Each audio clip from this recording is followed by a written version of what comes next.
Úplne nový Boeing 767. Tlak paliva. Čo to má znamenať? Prístroje nefungujú. Katastrofálne zlyhanie vo výške 8000 metrov. Winnipeg, Air Canada 143. Air Canada 143, hovorte. Stratili sme obidva motory. Preboha. Rozprával som sa s mŕtvolami. Ako ďaleko sme od Gimli? Momentálne ste asi 20 kilometrov od Gimli. Najskôr spravím sklos. Posádka nemala na výber, dochádzal jej čas.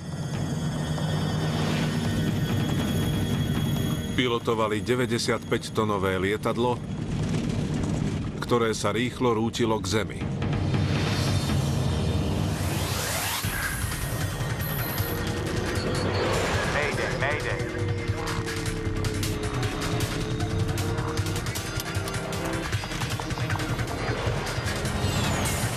Letecké katastrofy. Toto je pravdivý príbeh, založený na oficiálnych správach a výpovediach očitých svedkov. Klzák z Gimli. Pokojná obloha nad centrálnou Kanadou. Let Air Canada 143 práve prekonal polovicu cesty z Montrealu do Edmontonu v Alberte. Dobrý večer, dámy a páni. Hovorí k vám prvý dôstojník. Na palube lietadla bolo 61 pasažierov a 8 členov posádky. Dnes je krásne, jasná obloha bez mrakov. 23. júl 1983. Rick Dion bol hlavným inžinierom spoločnosti Air Canada. Cestoval som z Edmontonu s mojou ženou Pearl a s mladším synom Chrisom, ktorý mal 4 roky a práve nám začínala dvojtýždňová dovolenka. Tešili sme sa, že cestujeme novým lietadlom. Pozornosť od kapitána. No, ďakujem, Rob. Chcete sa ísť pozrieť do pilotnej kabíny? Bol to môj prvý let modernou 767, ktoré spoločnosť nedávno zakúpila. Chcel som sa ísť pozrieť do kokpitu, lebo som bol zvedavý, ako fungujú všetky tie nové technológie. Kapitánom letu bol Bob Pearson. Mal 48 rokov a nalietal viac ako 15 000 letových hodín. Prvý dôstojník bol Maurice Quintal, ktorý nalietal viac ako 7000 hodín. Vstúpte. Ospravedlňte ma, páni. Rick. Poznal som Boba Pearsona z malého aeroklubu v Saint-Lézard. Bol jedným z tamojších pilotov, ktorí lietali na klzákoch a ultraľahkých lietadlách. Bol krásny slnečný júlový deň. Smerovali sme na severozápad. Mali sme sa držať v letovej hladine 9500 metrov. Bolo tam veľa lietadiel, tak sme požiadali o povolenie letieť vo výške 12500 metrov, aby sme sa dostali nad prúd lietadiel zo západu. Posádka mala nalietaných veľa hodín, ale len veľmi málo na tomto type lietadla. Na najmodernejšom type Boeingu 767 so širokým trupom. Obrovské množstvo mikroprocesorov v trupe lietadla automatizovalo toľko funkcií, že pozícia palubného inžiniera bola zrušená. Bola to jedna zo 4 767, ktoré spoločnosť Air Canada nedávno zakúpila. Lietadlo malo nalietaných iba 150 hodín. Trochu rozdiel, nie? To áno. Tu sa to resetuje. Kokpit bol úplne iný. Skoro všetky prístroje, na ktoré sme boli zvyknutí, boli preč. Nahradilo ich plno malých CRT obrazoviek. Bolo to technologicky nové lietadlo, ktoré vyžadovalo od posádky, ako aj od pozemného personálu, iný prístup obsluhy. Aj pre mňa to bolo úplne nové lietadlo. Vtedy som mal na tomto type nalietaných iba 75 hodín, čiže všetko bolo pre mňa nové. Piloti aj pozemný personál sa s lietadlom iba zoznamovali. Kapitán Pearson vysvetľoval Dionovi, ako počas predošlého letu vyriešil problém s motormi. Otáčky klesli, ale potom sme normálne pokračovali ďalej. Vieš, mňa by zaujímalo...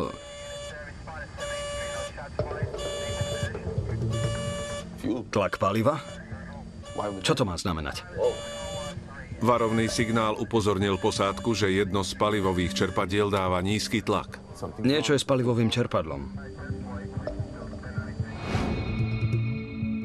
767 mala 3 hlavné palivové nádrže, 2 na krídlach, ktoré sa používali stále, a jednu v strede na dlhé lety. Elektrické čerpadlá nasávali palivo z nádrží a dodávali ich motorom. Nízky tlak mohol znamenať, že čerpadlo potrebuje opravu, ale tiež to mohol byť oveľa vážnejší problém – nedostatok paliva. Predné čerpadlo nefunguje. Dúfam, že je to len tá prekliatá porucha čerpadla, o ktorej som ti hovoril. Ďalší varovný signál ohlasujúci nízky tlak. Tentokrát čerpadlo na ľavej strane. Letový počítač ale Pearsonovi ukazoval, že by mali mať dostatok paliva na zvyšok letu. Boeing 767 mal aj klasické ukazovatele stavu paliva, ale na tomto lete nefungovali. Varovné signály nedávali zmysel. Začalo to byť zaujímavé, lebo sa rozsvietila aj kontrolka druhého čerpadla, ktoré bolo v ľavom krídle. Bolo to zvláštne, že by na úplne novom lietadle zlyhali obidve čerpadlá. Mali sme nejaký problém, ktorému sme nerozumeli. Čo si o to myslíš? Osobne si myslím, že máte málo paliva v ľavej nádrži. Zúčastnil som sa prečerpávania paliva, takže som vedel, že keď sa snažíte vyprázdniť nádrž, tak kontrolka čerpadla začne najprv blikať, potom sa rozsvieti a nakoniec hasne. V tomto prípade to vyzeralo úplne rovnako. Kapitán Pearson vedel, že ak je málo paliva v ľavej nádrži, tak pravá nádrž na tom nebude lepšie. Letíme do Winnipegu. Hneď. Pearson chcel čo najskôr pristáť pre prípad, že by došlo palivo. Posádka sa nachádzala viac ako 1100 kilometrov od cieľovej destinácie, Edmonton v Alberte. Najbližšie väčšie letisko bolo vo Winnipegu v Manitobe, vzdialené necelých 200 kilometrov. Palubný počítač ukazoval, že máme dostatok paliva. Rovnako ako 3 krížové výpočty a následne porovnanie paliva s letovým plánom. Preto sme sa rozhodli pristáť vo Winnipegu, kde mala spoločnosť Air Canada servisnú základňu. Winnipeg centrála. Tu Air Canada 143. Air Canada 143, hovorte. Ron Hewitt bol riadiacím letovej prevádzky s 20-ročnou praxou. Pane, máme problém. Potrebujeme okamžite naviesť na Winnipeg. Rozumiem, Air Canada 143, otočte to rovno na Winnipeg. Máte povolené klesnúť na 2000 metrov. Povolil som im klesnúť na 2000 metrov podľa ich možností. Nepovedali mi, aký majú problém a aj tak nebolo mojou úlohou zistiť to. Dal som im, čo požadovali, prázdny priestor. To je to, čo robíme. Dobre, sme na 4-1. Pearson začal klesať z výšky 12 000 metrov. Bože, všetky sa spustili? Aj na ďalších palivových čerpadlách sa rozsvietili varovné kontrolky.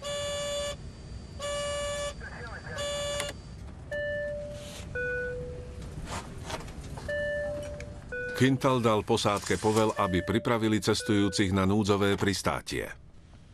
Haló?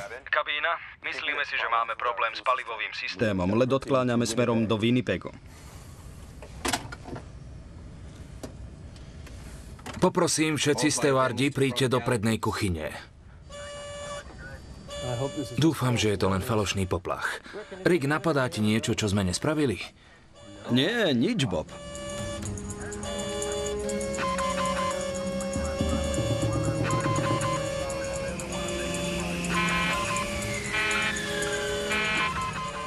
No s Bohom. Strátili sme ľavý motor. Strata motora potvrdila, že letu 143 naozaj dochádza palivo. Vyber kroky pre pristátie s jedným motorom.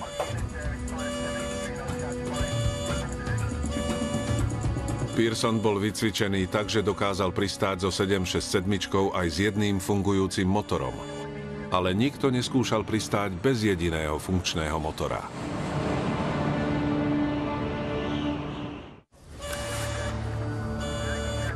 S jedným funkčným motorom a možnosťou straty aj druhého, let Air Canada 143 pripravuje pasažierov na najhoršie.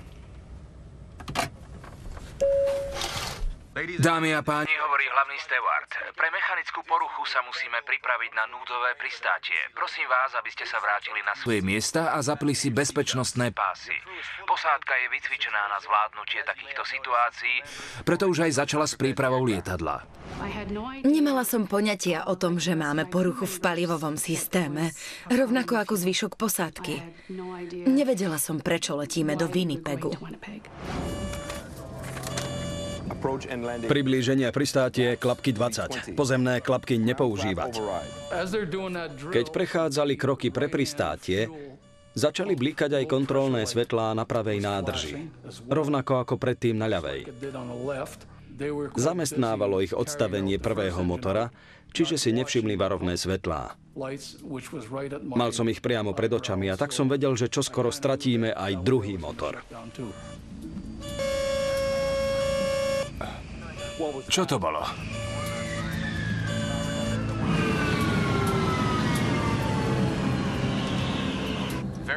O chvíľu dostanete ďalšie pokyny.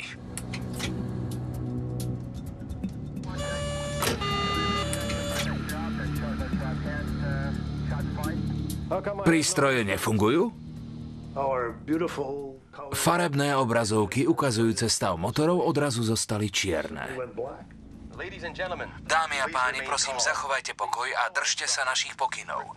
Nefajčite, dajte sedadlá späť do zvislej polohy. Pevne si utiahnite bezpečnostné pásy. Stalo sa presne to, čoho sa Pearson obával. Prišli o oba motory. Vo výške 8000 metrov a vo vzdialenosti 120 kilometrov od najbližšieho väčšieho letiska im došlo palivo. Winnipeg, Air Canada 143. Air Canada 143, hovorte. Práve sme prišli aj o druhý motor. Keď prišli o obidva motory, pomyslel som si pre Boha. Rozprávam sa s mŕtvolami.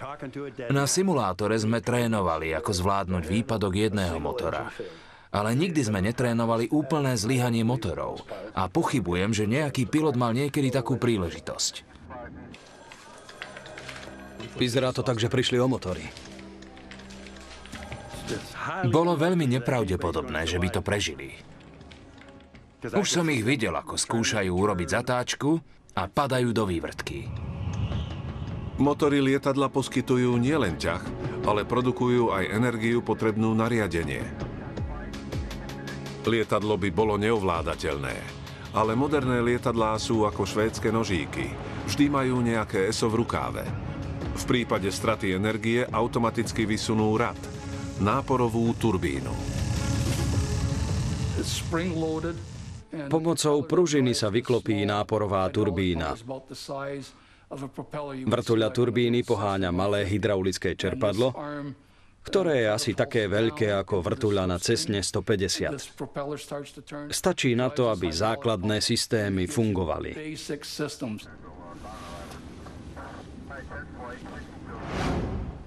Bez motorov to letelo celkom potichu.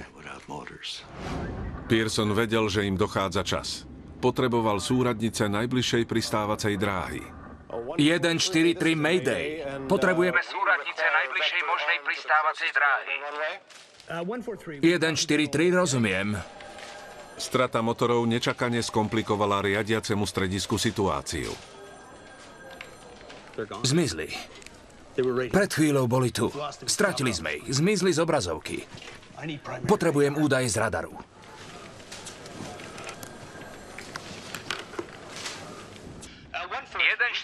Stratili sme váš rádiový odpovedač. Skúšame vás zamerať.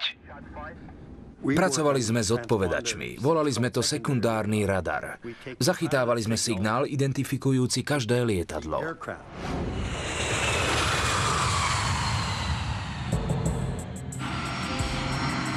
Lietadlá sú vybavené odpovedačom, zariadením, ktoré prekóduje informáciu, na základe ktorej letový dispečer určí polohu lietadla.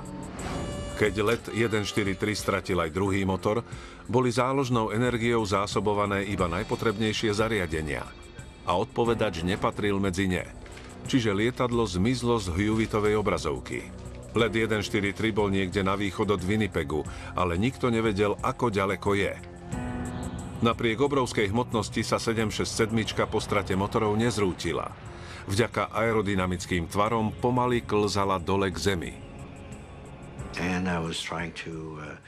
Snažil som sa odhadnúť, koľko kilometrov preletíme a o koľko metrov klesáme. Quintal ale nemal potrebné vybavenie na zistenie výpočtu. A keďže riadiace stredisko stratilo signál lietadla, tak mu nevedel pomôcť ani Hewitt. Dispečeri rýchlo pracovali na tom, aby lietadlo zachytili. Tesne pred pristátím budete počuť pokyn poloha pre pristátie. Okamžite zaujmite polohu a ostaňte v nej, až kým lietadlo úplne nezastane. Existujú dve polohy. Jednou z nich je, že sa predkloníte dopredu a zdvihnete ruky smerom na sedadlo pred vami. Podnikateľ Bryce Bell cestoval domov do Edmontonu. Keď som zistil, že nečakane pristaneme vo Winnipegu, želal som si, aby som nepil tie 2 drinky. Lebo som si hovoril, že ak lietadlo začne horieť, tak budem mať na správne rozhodnutie iba zlomok sekundy. A aké rozhodnutie spravím, bude závisieť od rýchlej reakcie. Prosím, odložte si svoje osobné veci do priehradky na sedadle. Reakcia pasažierov, ktorým sme dávali pokyny pre núdzové pristátie, bola výborná. Sledovali nás a počúvali každé slovo, ktoré sme povedali. Nemohli sme mať lepších pasažierov. Myslím, že ich máme. Povedz im to. Keďže ich moderné vybavenie nemohlo zachytiť 143, tak sa dispečeri rozhodli pre starší typ radaru, ktorý na lokalizáciu nepotreboval odpovedač. Musel som prepnúť na skutočný radar, ktorý pracoval s odrazeným lúčom, ktorý nebol dobrý. Používali sme ho iba vtedy, keď sme nemali na výber. Dobre, mám to. Asi 105 od Winnipegu a 72 od Gimli. 143 ste 105 km od Winnipegu a približne 72 km od Gimli. Prvýkrát po tom, čo zlyhali motory, piloti vedeli, ako ďaleko sú od Winnipegu. Skúsime do Winnipegu. Ale Quintal si myslel, že by bolo bezpečnejšie letieť do Gimli. Gimli v Manitobe bola opustená vojenská základňa o 32 kilometrov bližšie než Winnipeg. A čo viac, Quintal ju dobre poznal z čias, keď lietal ako vojenský pilot. 62 kilometrov do Gimli. Je tam dlhá pristávacia dráha. Má Gimli záchranné vybavenie? Negatívne. Nemá žiadne záchranné vybavenie a pokiaľ viem, je tam iba jedna pristávacia dráha, žiadna väža. Nejaké iné informácie. Pearson musel zobrať do úvahy haváriu pri pristátí. Mal možnosť pristáť vo Winnipegu s kompletným záchranným vybavením a musel sa o to pokúsiť. Dobre, tak v tom prípade letíme do Winnipegu. Dobre, 143, udržujte kurz.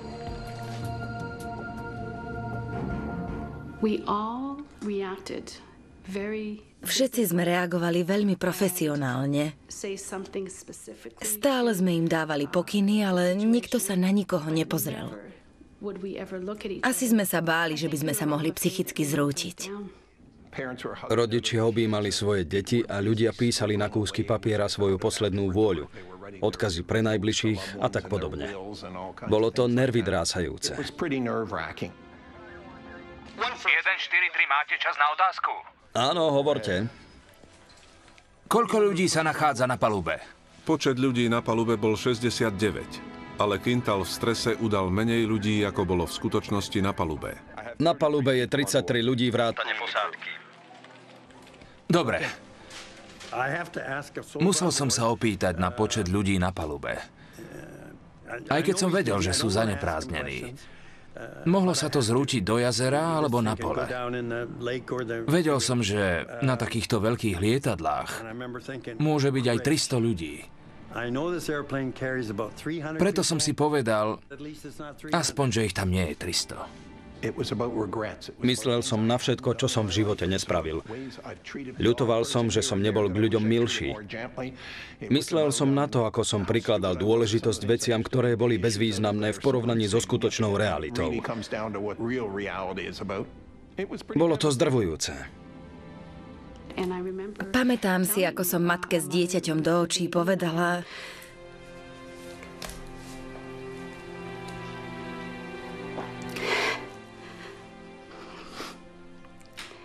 že všetko bude dobré.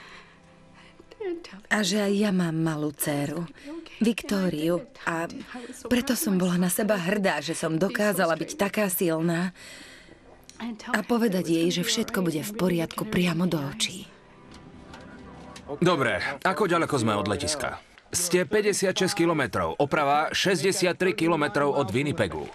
Rozumiem. Dispečeri už videli let 143 na radare a tak mohli Quintalovi poskytnúť informácie, ktoré potreboval, aby zistil, či dokážu doletieť až do Winnipegu. Rozumiem, akú máte momentálnu výšku? 2600. 2600. Z výšky 2600 metrov kapitán Pearson už videl winnipegské letisko vzdialené menej ako 56 kilometrov. Vizuálny kontakt. Ale Quintal nemal dobré správy. Bob, Morris v tichosti sledoval našu vzdialenosť od Winnipegu a výšku pomocou riadiaceho strediska. Vypočítal pomer vzdialenosti a výšky a zistil, že pravdepodobne nedoletíme až do Winnipegu. vydržíme možno ešte 32 kilometrov. Do Winnipegu nedoletíme. Quintal vypočítal, že pri rýchlosti, ktorou klesajú, sa zrútia asi 24 kilometrov od Winnipegu. Ako ďaleko sme od Gimli? Ste približne 32 kilometrov od Gimli. Kde to je? Aký majú kurz? Po vašej pravici. Otočte to napravo a udržujte smer 345. Je to ešte asi 16 kilometrov. Dobre, letíme tam. Idem za rodinou. Chlapci, zvládnete to tu bezo mňa, však? Samozrejme, poradíme si.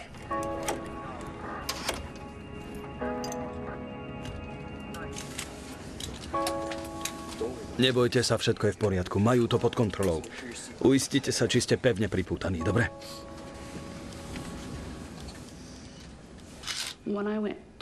Keď som si konečne sadla na svoje miesto, pomyslela som si, tak toto je koniec.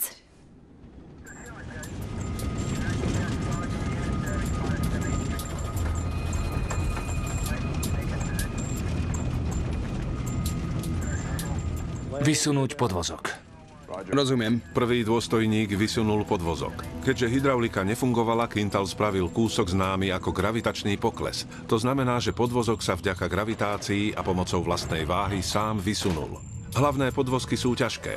Vysunuli sa okamžite a zelené svetlá potvrdili ich zaistenie. Ale podvozok na nose lietadla bol ľahší a nezaistil sa. Počuli sme, ako sa hlavný podvozok vysunul a zaistil. Ale nevedeli sme o tom, že podvozok na nose lietadla sa nevysunul. Bol to zlomok sekundy. Je to niečo, čo nemôžete kontrolovať. Nehovoríte o tom, nespomínate to. Viete, že najdôležitejšie je dostať lietadlo na zem. Ste 8 kilometrov od cieľa. Rozumiem. Pristávaciu dráhu máme na obzore. 8 kilometrov od Gimli Pearson a Quintal konečne videli pristávaciu dráhu. Ale mali problém. Sme príliš blízko však. Pristaneme príliš strmo a rýchlo. Viem. Pearson bol skoro na pristávacej dráhe, ale bol príliš vysoko nad ňou. Ak by mal normálny zostupový uhol, minul by pristávaciu dráhu. Ak by zostupoval príliš rýchlo, nabral by nebezpečnú rýchlosť. Nebol by schopný zastaviť na konci dráhy. Pri normálnom klesaní máte k dispozícii klapky na nábežnej a odtokovej hrane krídla, ktoré spomalia lietadlo a letíte pomalšie pri bezpečnej rýchlosti. My sme tieto klapky nemali, lebo hlavný hydraulický systém nefungoval.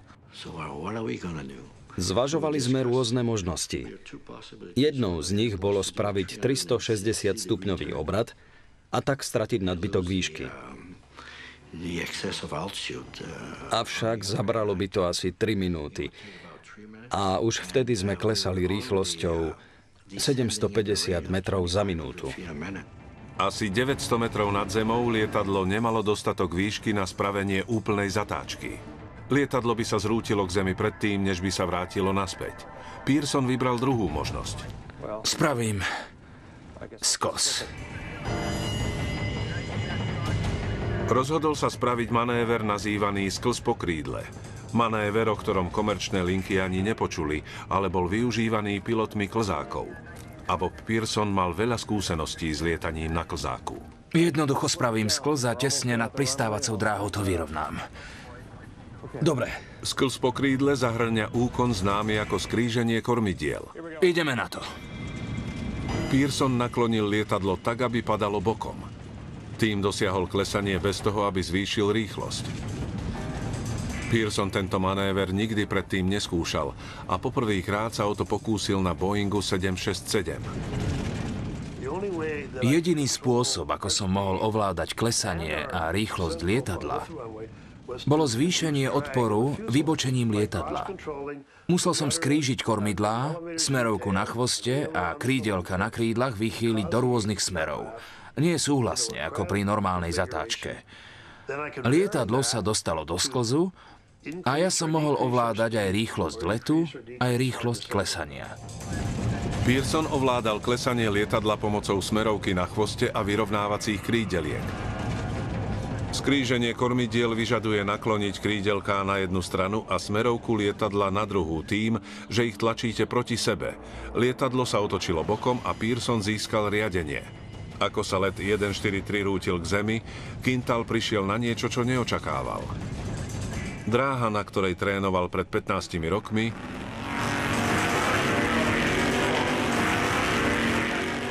už nebola pristávacou dráhou.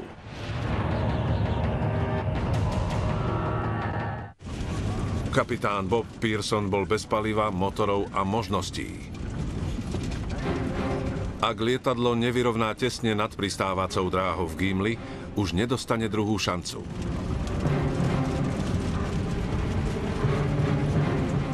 Pearson zdvihol pravú nohu vľavo a kormidlo napravo. Lietadlo sklzlo na ľavú stranu. Sedeli sme v strednej časti, približne v srdci lietadla, čiže tam to bolo pomerne pevné a bezpečné. Myslel som si, že máme šancu pristáť bez väčších komplikácií, ale keď sa lietadlo naklonilo, v okamihu som sa s tým rozlúčil, lebo mi napadlo, že ak krídlo narazí do zeme alebo sa prevráti, tak sme nahraní. 767 sa bočne rútila k zemi a rýchlo strácala výšku. Keď som sa pozrel naľavo, cez okno som videl, ako sa rútime priamo k zemi. Lietadlo bolo naklonené asi v 60-stupňovom úhle. Uhol náklonu bol dosť veľký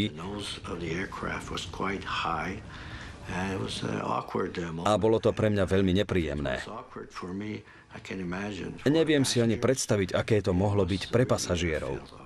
Videl som pieskovú pascu na golfovom ihrisku a pomyslel som si, že sa určite zrútime. Pearson musel udržať balans, ktorý bol kľúčový. Musel spomaliť lietadlo natoľko, aby mohol bezpečne pristáť, ale keby spomalil až príliš, tak by stratili výšku a zrútili by sa. Zvyčajne, keď pilot pristáva s lietadlom, manévruje s riadením lietadla a ťahom motorov. A tak som robil to isté, len bez motorov.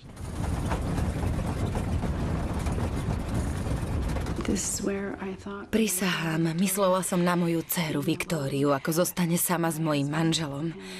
Ako sa s tým vyrovná on a ako sa ona vyrovná s tým, že vyrastá bez mami. Ako sa približovali, Pearson sa sústredil na cieľ, na prach pristávacej dráhy. Išiel som za svojím cieľom ako nikdy predtým. Sledoval som len rýchlosť a hranicu pristávacej dráhy. Iba niekoľko desiatok metrov od zeme Quintal zistil, že majú oveľa väčší problém. Pristávacia dráha v Gimli sa zmenila na pretekársku dráhu. Bola sobota a neboli iba preteky. Ale bol to rodinný deň na trati v Gimli. Preteky sa už skončili, ale letisko bolo plné ľudí z miestneho športového autoklubu, ktorí tu s rodinami celý víkend kempovali.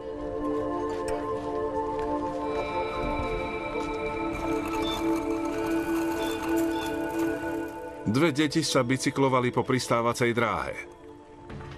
Nepočuli, že sa približuje lietadlo. Bez motorov letelo potichu. A jedno, čo 767 nemala, bol klaxón. Pripravte sa na pristátie.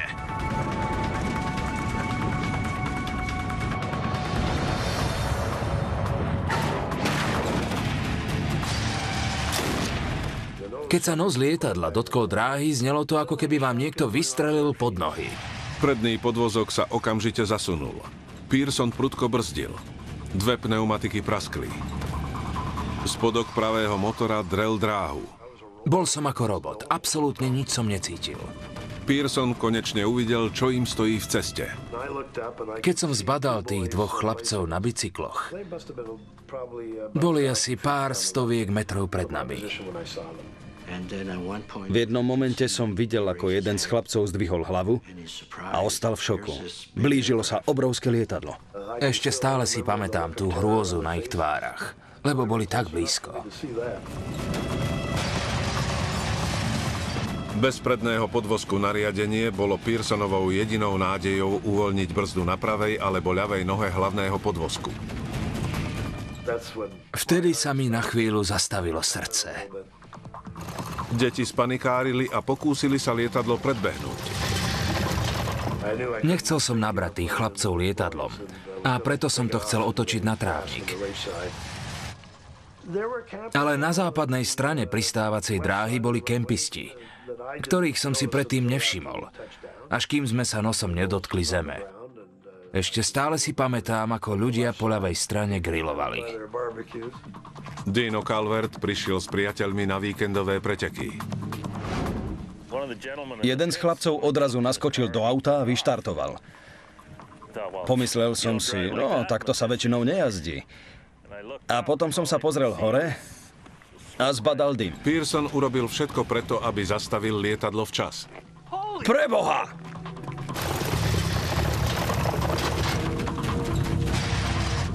Lietadlo nabúralo do zvodidiel, ktoré boli umiestnené v strede dráhy. Bob, dym!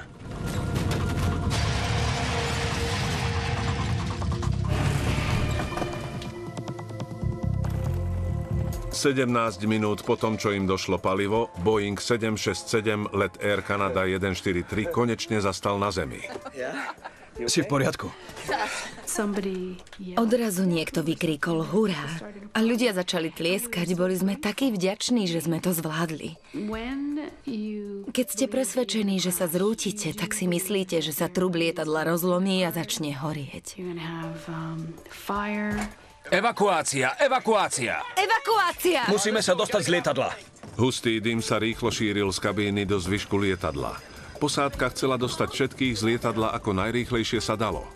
Oblial ma pocit radosti, ale potom ho vystriedala panika. Bolo to nárazové. Panika vo mne opakovala, musíme odtiaľto vypadnúť. Menej ako pred 2 mesiacmi let Air Canada DC-9 úspešne núdzovo pristál v Cincinnati, aby následne začal horieť na dráhe skôr, ako všetci pasažieri opustili lietadlo. 23 ľudí zahynulo. Posádka tohto lietadla sa chcela vyhnúť podobnému scenáru. Trvalo iba niekoľko sekúnd, kým sa lietadlo úplne zastavilo. Ale kokpit bol plný dymu. Úkony pre evakuáciu pasažierov. Uzatvoriť palivové ventily. Uzatvorené. Kabína pod tlakom. Pod tlakom. Elektrina vypnutá. Elektrina vypnutá. Kontrola hotová. Je čas odtiaľto vypadnúť.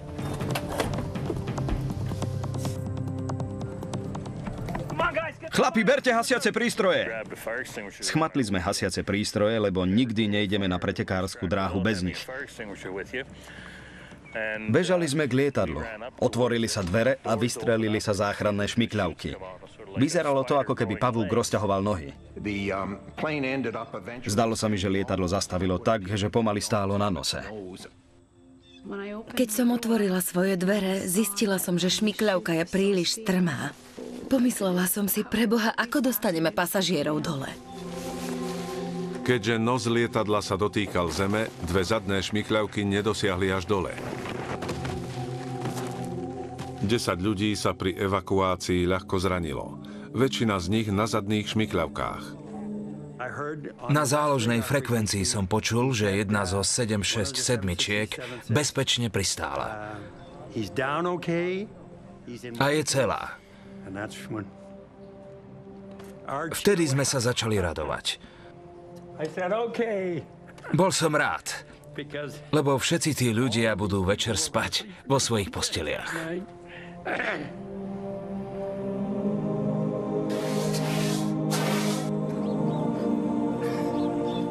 Z nosa lietadla stále stúpalo veľa dymu. Ukázalo sa, že medzi vnútornou a vonkajšou stranou bolo iba 30 cm izolácie a tá začala horieť. Posádka mala dobré správy. Všetkých 61 pasažierov opustilo lietadlo. Nebolo ani jedno ťažké zranenie. Pomôžeme vám!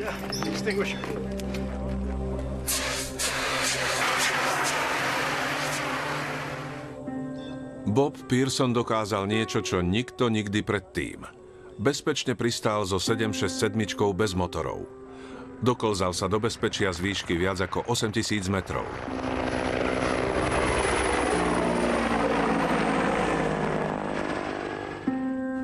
Let Air Canada 143 doklzal. Okamžite sa to dostalo na titulky medzinárodných médií. Ľudia sa pýtali, ako je možné, že jednému z najmodernejších dopravných lietadiel na svete došlo palivo.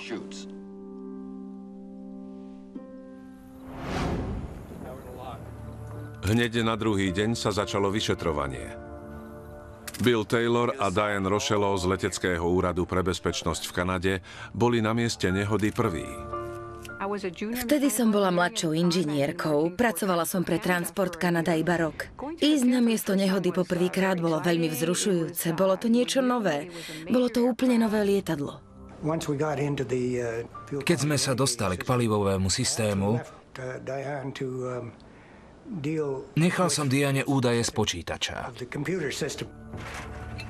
Najprv si musel Bill overiť to, čo tvrdili všetci, a to, či je lietadlo bez paliva. Vyšetrovatelia vyprázdnili nádrže a nazbierali menej ako 60 litrov paliva. Do 767 sa zmestí viac ako 90 000 litrov. Bolo to, ako keby bolo v nádrži stredne veľkého auta 5 polievkových lyžíc paliva. Taylor potom musel preskúmať, či palivo náhodou nevytieklo počas letu. Ostatné kontroly zahŕňali hľadanie dôkazov o úniku paliva. Zašli sme tak ďaleko, že sme išli do tzv. Suchého priestoru lietadla. Mám slabšiu klaustrofóbiu, čiže som naozaj nebol nadšený. Napriek tomu som tam vliezol s baterkou a potvrdil som, že palivo odtiaľ nemohlo vytiecť.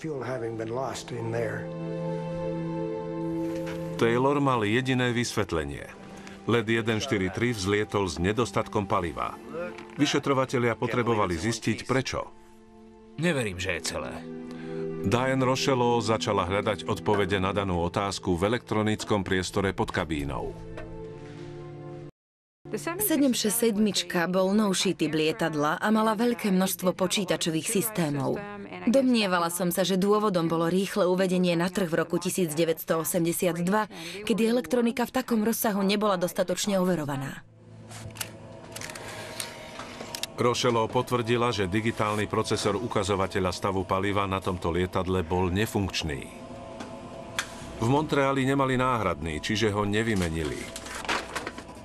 Rocheleau zobrala komponent na testovanie. Už predtým sa rozhodlo, že sa ten komponent vezme na otestovanie k výrobcovi, ktorým bola firma Honeywell v Indianapolise. Mala som to tam dopraviť, takže som sa zúčastnila všetkých testov a závadu sme objavili. Postupne sme sa prepracovali hlbšie k jednotlivým obvodom, až sme našli chybnú indukčnú cievku. Bola to maličká súčiastka zaliata v plastovom puzdre, čiže ani vizuálne sa nedalo zistiť, že je chybná. Keď sme odstránili puzdro, zistili sme, že je tam chybný spájkovaný spoj. A to spôsobilo zlyhanie celého systému. Pokazený procesor vysvetľuje, prečo Pearson nemal k dispozícii ukazovateľ stavu paliva, ale nevysvetľuje, prečo nemal dostatok paliva. Pozemný personál by sa nespoliehal na dané prístroje, keď tankovali palivo do lietadla. Vyšetrovatelia si išli overiť, či pozemný personál vykonal pred odletom manuálnu kontrolu. Len potrebujeme vedieť, čo ste urobili. Áno, manuálne sme skontrolovali obidve nádrže a potom sme natankovali dostatok paliva na let do Edmontonu. Let 143 mal odletieť s dostatkom paliva. Dobre, ďakujeme. Pomohlo nám to.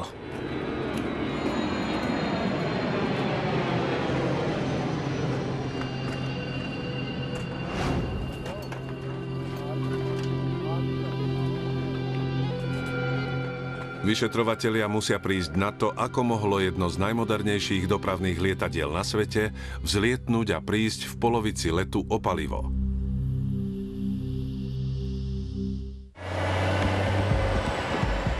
Vyšetrovatelia vedeli, že bez fungujúcich meradiel paliva boli palivové nádrže letu 143 skontrolované manuálne. Následne natankovali dostatok paliva na let do Edmontonu. Ale skôr, než natankujú do lietadla palivo, musia urobiť kľúčový výpočet. Piloti potrebovali vedieť hmotnosť paliva v lietadle. Ale cisterny s palivom tankujú palivo do lietadla na základe objemu. Aby fungovala komunikácia medzi pilotmi a pracovníkmi cisterny, musel byť vykonaný jednoduchý prepočet z objemu na váhu. Ďakujem.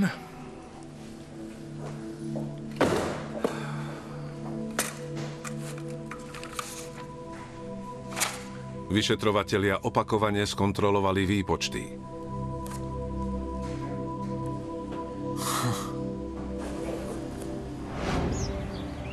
Palivové záznamy z dňa nehody im dali odpoveď, ktorú hľadali.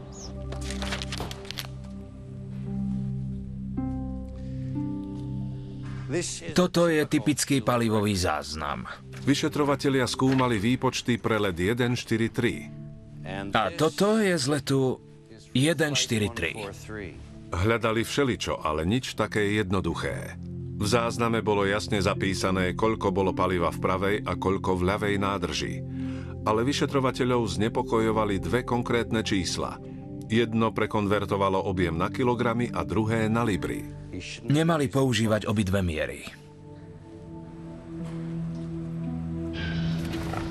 Prekonvertovali ste to na libry alebo na kilogramy? Na libry. Na kilogramy. Môžem sa na to ešte pozrieť? Ďalšie rozhovory s technikmi a posádkou odhalili, že udalosti na lete 143 neviem, čo som spravil. mal na svedomí ľudský faktor. Dôvodom boli zlé výpočty a neadekvátna príprava. Keď technici tankovali palivo letu 143, zamotali sa vo svojich výpočtoch. Technici potrebovali vedieť objem a piloti váhu paliva. Nikto z ľudí, ktorí v ten deň kontrolovali záznamy, si túto základnú chybu nevšimol.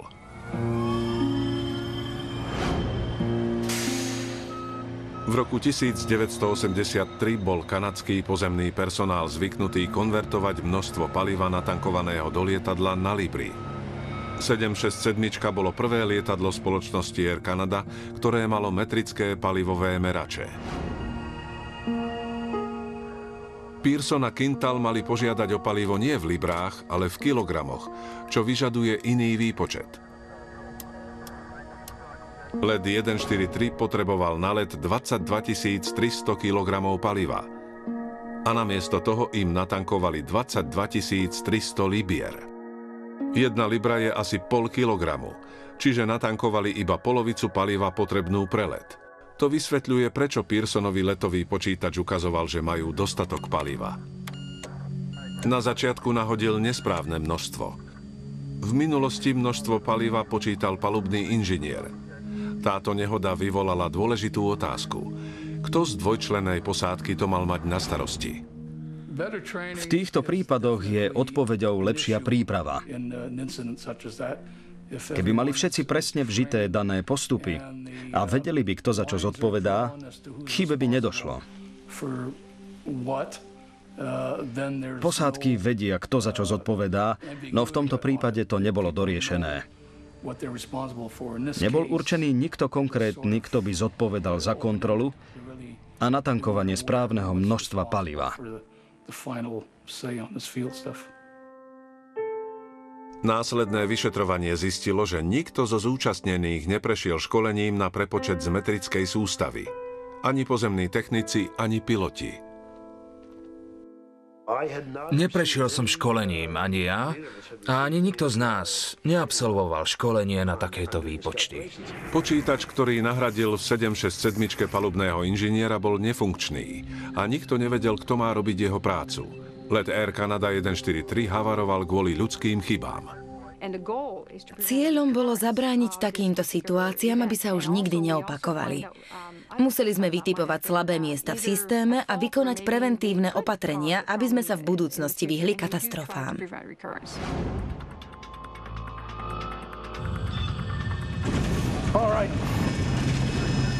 Strata paliva letu 143 bola zavinená sériou technických a ľudských zlyhaní.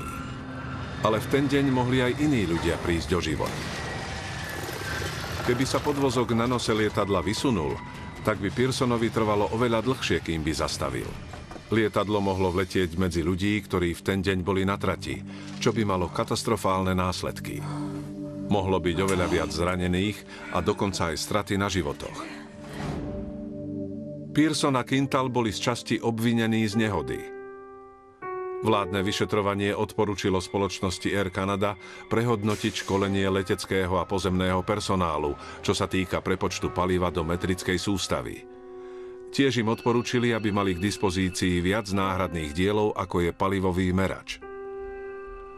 Rick Dion išiel v roku 2003 do dôchodku. Potom, čo roky pôsobil v spoločnosti Air Canada ako hlavný koordinátor pozemného personálu. V roku 1999 bol prvý dôstojník Maurice Quintal povýšený na kapitána. Kapitán Bob Pearson ešte 10 rokov lietal pre spoločnosť Air Canada. Táto skúsenosť zo mňa spravila oveľa pokojnejšieho pilota. Aj keď celé roky trénujete, tak sa stále pýtate sami seba, aký výkon podám, ak zlyhá technika. A teraz viem, že nech sa deje čokoľvek, pokiaľ je lietadlo celé, dostanem ho bezpečne na zem. Takže to bola pozitívna skúsenosť.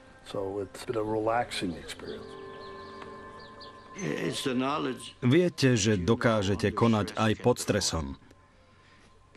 Predtým to neviete. Iba dúfate, trénujete to, ale nikdy to neviete. Bolo úžasné, čo predviedli. Keď si vezmete do úvahy, čo všetko museli zvládnuť. Potvrdil to aj simulátor vo Vancouveri, kde nastavili rovnaké podmienky.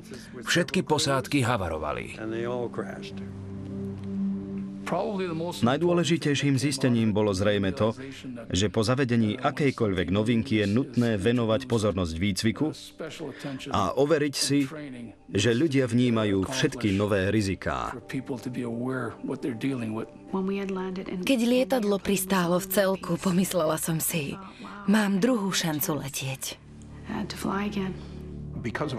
Po takejto tragédii dokážete v pohode spáliť všetky kreditné karty a oslobodiť sa. Z tohto pohľadu ťažko sa to hovorí, ale Gimli bola asi tá najlepšia vec, ktorá ma v živote stretla. Samozrejme, hneď po mojej úžasnej manželke. 2 dni po pristátí v Gimli bola 767 spoločnosti Air Canada znovu vo vzduchu. Smerovala na opravy do Winnipegu. O štvrťstoročia neskôr to isté lietadlo stále lietalo a nieslo prezývku, o ktorú sa zaslúžil Bob Pearson – Klzák z Gimli.